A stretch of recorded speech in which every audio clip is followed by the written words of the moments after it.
Cada mañana, al abrir los ojos, un universo se forma.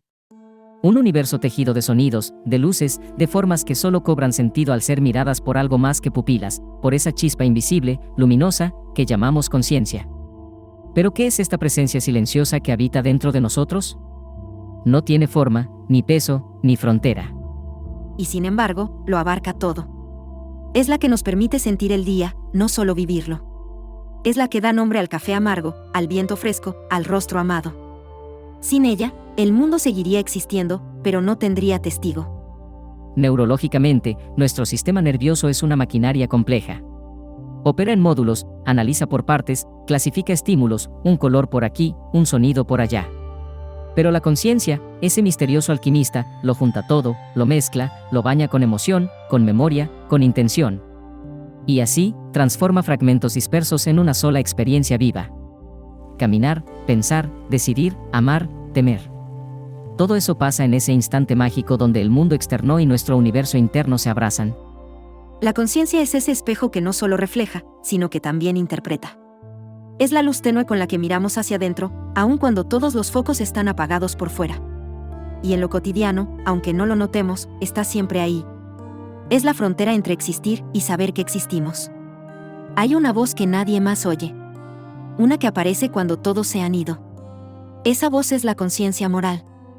No necesita testigos. No necesita castigos. Ella misma es su tribunal, su balanza, su fuego interior. Y en su fuego, arden nuestras culpas, pero también nuestras convicciones. Desde que somos niños, algo comienza a tomar forma en lo profundo. Una brújula que distingue el daño del cuidado, el engaño de la verdad, la cobardía de la justicia. No nace sola. Se moldea en los rostros que nos crían, en los límites que nos enseñan, en los afectos que nos sostienen. La conciencia moral ya no depende de la fuera. Es interna, íntima, intransferible. A veces guía, a veces atormenta, pero siempre está. Y es ella quien nos hace verdaderamente humanos. En los laberintos éticos de la vida, cuando lo fácil contradice lo correcto, cuando lo útil desafía lo justo, es esa voz quien susurra. ¿Y tú quién eres, cuando nadie mira? La conciencia vincula emoción y juicio. No es solo razón pura. Es memoria.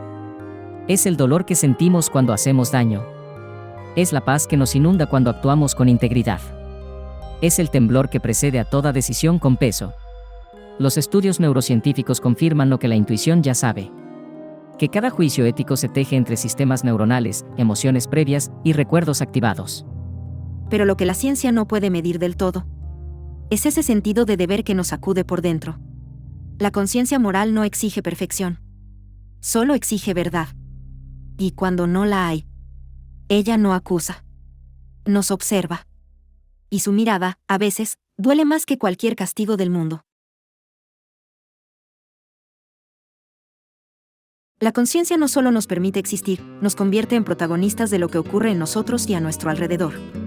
Cuando una persona es consciente de lo que hace, de lo que deja de hacer, de las consecuencias de sus decisiones, adquiere algo más que claridad, adquiere responsabilidad. Es como encender una linterna en medio de la noche. Una vez que se ve, no se puede fingir que no se vio. No podemos mirar la oscuridad con los ojos abiertos y decir que no sabíamos. Cada acción que realizamos, cada palabra dicha, cada gesto omitido, va dejando marcas en el mundo, aunque no las veamos de inmediato.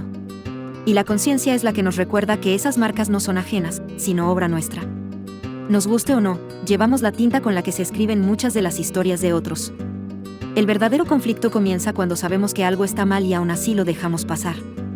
Cuando entendemos lo que significa actuar con injusticia, con desprecio, con indiferencia, y lo hacemos de todos modos. Las neurociencias han demostrado que nuestro cerebro no recibe la realidad como un todo uniforme. Al contrario, procesa los estímulos por partes, de forma fragmentada, y luego los unifica en una experiencia coherente.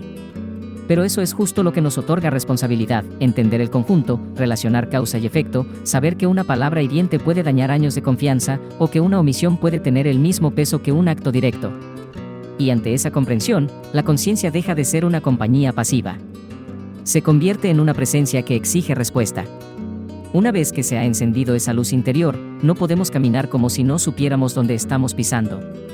Hablamos de libertad como si fuera una puerta abierta, una elección sin ataduras, un derecho natural. Pero la verdad es que la libertad, cuando es real, viene acompañada de vértigo.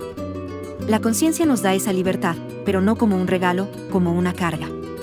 Porque quien no es consciente, quien se deja llevar sin pensar, actúa por reflejo. Pero quien entiende lo que hace y por qué lo hace, ya no tiene excusas. La verdadera libertad no consiste en escapar de las reglas ni en vivir sin límites, sino en poder elegir desde uno mismo. La conciencia pone frente a nosotros una encrucijada constante, seguir por hábito o detenerse y preguntarse. Cada acto libre nace de esa interrupción, ese segundo donde la mente observa, analiza, compara, recuerda, siente y finalmente decide. Ahí, en ese punto, está la verdadera libertad, no en hacer lo que nos ordena el deseo inmediato, sino en ser dueños del motivo por el cual lo seguimos o lo rechazamos. Y sin embargo, no siempre queremos ser libres. Porque la libertad consciente no tiene a quien culpar. Ya no podemos decir, así me enseñaron o así soy. La libertad viene con una responsabilidad personal que a veces quema. Pero también es lo único que nos permite vivir con dignidad, decidir desde la autenticidad y sostener nuestra vida como una construcción propia. Hay un momento en la vida en que todo parece seguir igual por fuera, pero por dentro algo se ha roto. No suena. No explota. No se anuncia. Pero se siente. Es un tipo de silencio que no viene del mundo, sino de adentro. Una especie de vacío que no se llena ni con logros ni con compañía. Y no hay conciencia sin riesgo de caer en ella. La crisis no llega por casualidad. Llega cuando la conciencia ha acumulado suficiente peso, suficientes preguntas sin respuestas, suficientes decisiones que ya no nos representan. Es como si de pronto nos diéramos cuenta de que hemos vivido en piloto automático, repitiendo días que no elegimos, defendiendo ideas que ya no creemos. La conciencia ya no es compañera. Es espejo. Y en ese espejo aparece el rostro sin máscaras, cansado, confundido, hambriento de algo que no sabe nombrar. ¿Quién soy? ¿Por qué hago lo que hago? ¿A qué le temo realmente? Son preguntas que no se pueden responder en voz alta, pero que hacen eco en el interior como si golpearan las paredes del alma. La ciencia puede explicar que estos procesos involucran áreas específicas del cerebro, que hay redes neuronales que se activan cuando reflexionamos sobre nuestra propia existencia, que las emociones profundas están vinculadas a memorias intensas, pero nada de eso alivia el peso.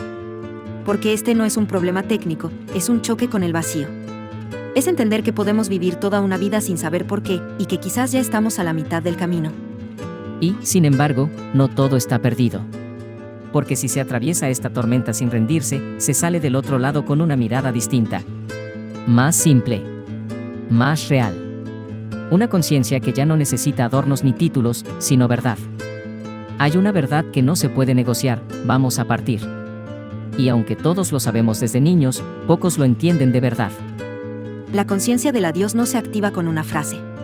Se activa con una pérdida, una enfermedad, una mirada al calendario que parece moverse cada vez más rápido. Se activa cuando vemos que ya no somos los mismos de antes, y que no queda tanto tiempo para hacer lo que soñábamos. Saber que somos finitos lo cambia todo. Lo arranca todo. Porque la conciencia no solo observa la partida como final, la siente como presencia diaria. Es una mano en el hombro, recordándonos que cada día cuenta.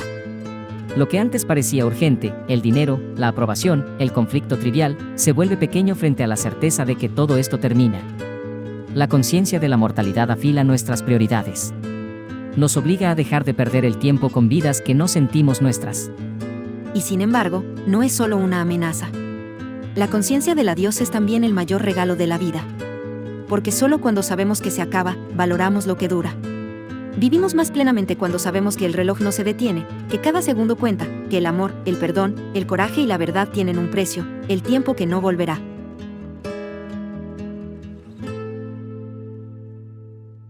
Tus comentarios. Me encantaría saber lo que piensas.